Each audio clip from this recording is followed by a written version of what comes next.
Hello and welcome to the very first S24 News. Let's begin today's bulletin with a significant infrastructure breakthrough in Nigeria's energy sector. The Nigerian National Petroleum Company Limited (NNPCL) has announced a landmark achievement in the construction of the Ajaokuta Kaduna-Kano gas pipeline with the successful horizontal crossing of the River Niger, a critical milestone in one of Africa's most ambitious energy projects.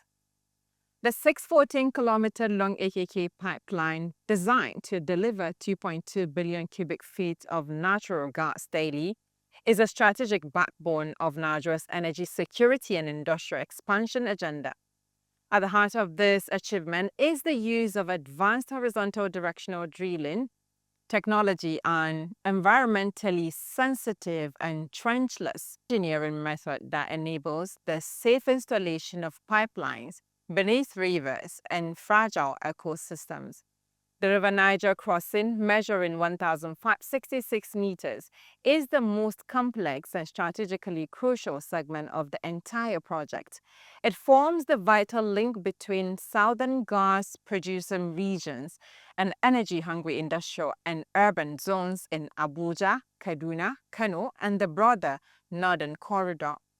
With 7 major river crossings now underway, the AKK pipeline is not only a feat of engineering, but a geopolitical statement positioning Nigeria as a regional energy hub and accelerating industrial growth across West Africa. Experts say this milestone is more than a pipeline. It's a channel for job creation, power generation, and economic resilience in a post-oil future. In a related major shift that could bring more relief to motorists, Dangote Petroleum Refinery has slashed its ex-depot price of petrol from $8.80 to $8.40 per litre. The update was confirmed by the refinery spokesperson Tony Chejina, who says the reduction reflects recent trends in global oil prices. Key distributors with direct supply agreement, MRS Oil and Gas, Ardova PLC, are expected to adjust their pump prices to below 900 naira, passing the marginal savings onto consumers. The 14 naira drop comes amid a cooling of tension in the Middle East as the Israel-Iran conflict shows signs of easing. Brent crude dipped by 0.24% to $67.61 a barrel after earlier surging to nearly $80 amid regional hostilities and U.S. military strikes on Iranian facilities. Meanwhile, in a bold nationwide move, Dangote Refinery announced it will begin free distribution of petrol and diesel to licensed marketers and bulk users starting August 15, deploying 4,000 brand new CNG-powered tankers to support the initiative. Already, the ripple effects are being felt across fueling stations. In Abuja, AYM Shafar reduced its pump price from $9.55 to $9.45, while NNPCL retail outlets are currently selling at $9.45 per litre, with others ranging between $9.50 and $9.55. This move by Africa's largest refinery comes amid rising public pressure over Nigeria's soaring fuel costs and may mark the start of broader market adjustment. We'll continue to track reactions and market responses to this development across the country. In a different development, tensions flared in southwestern Nigeria today as students of the Polytechnic Ibadan staged a major protest against a controversial renaming of their institution. Students in large numbers gathered at the Oyo State Government Secretariat, voicing strong opposition to the decision to rename the Polytechnic Ibadan to Omololu Olunloyo Polytechnic in respect of the late former governor, Dr. Omololu Olunloyo, who passed away at age 89. The protest caused a major disruption, with students blocking both the main gate of the institution and the Sango Elele major road, leaving scores of commuters stranded for a period of time. Governor Sheyi Makinde, who authorized the name change, described it as a tribute to Olunloyo, the first Ibadan native to serve as governor of the old Oyo state. But students say the move disregards their identity, academic history, and public consultation. The standoff highlights deeper tensions between governance decisions and youth engagement in Nigeria's tertiary education system. Stay with S24 News as we follow this developing story.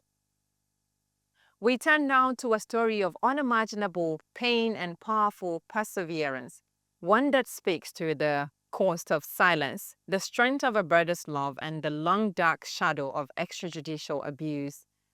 In Nigeria's capital, Abuja, the search for justice has finally ended, but not in the way a family would ever wish for. On June 17, 2023, the arrest of a young man simply known as Dogo was wrongly accused in a case of phone theft that began with the brutal torture of two street children, popularly known as Almajiris, aged just 7 and 10, was reported to his brother Nasir Garba. The boys, Almajiri children, had been accused of stealing a mobile phone by a civilian who then involved 3 soldiers in a crude, violent interrogation under duress. The frightened boys named a man in Mabushi and said he was friends with the alleged thief. That man was Dogo. Despite protest by neighbors, Dogo was taken by force. He never returned. His brother, Nasir Garba, began a desperate search from police stations to hospitals. He chased shadows, finding nothing. Days turned into weeks and months, and soon people called him crazy, a man clinging to hope in the face of a system that had gone silent. But Nasir refused to give up.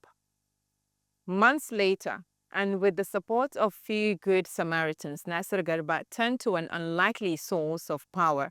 Brekater Family, a grassroots radio and justice platform led by broadcaster and advocate Ahmed Isa, known to millions as Ordinary President. Through Brekater Family's intervention and with the cooperation of Army spokesman Brigadier General Ike Nwachukwu, a full investigation was launched. The truth emerged and it was brutal. One of the soldiers confessed Dogo had been killed. His body, wrapped in a local mat, was dumped by the roadside like an animal. The police collected the corpse and took it, unidentified and unclaimed, to the Asokoro General Hospital morgue. For a long time, Dogo had lain cold and nameless, all while his brother pleaded for answers. Now, 2 years later, Nasiru was finally given closure. He knows the truth. The brother is dead and can finally lay him to rest. In recognition of his resilience, Ahmed Isa and the Brekater family empowered Nasiru to start again, to rebuild, and to remind the world that every life matters. Dogo's death is a scar on Nigeria's conscience, but his brother's fight reminds us all, even in a system riddled with silence, the human spirit can still speak truth to power. This is S24 News amplifying Unheard, telling Africa's full story. This brings us to the end of S24 News for today. Bye for now.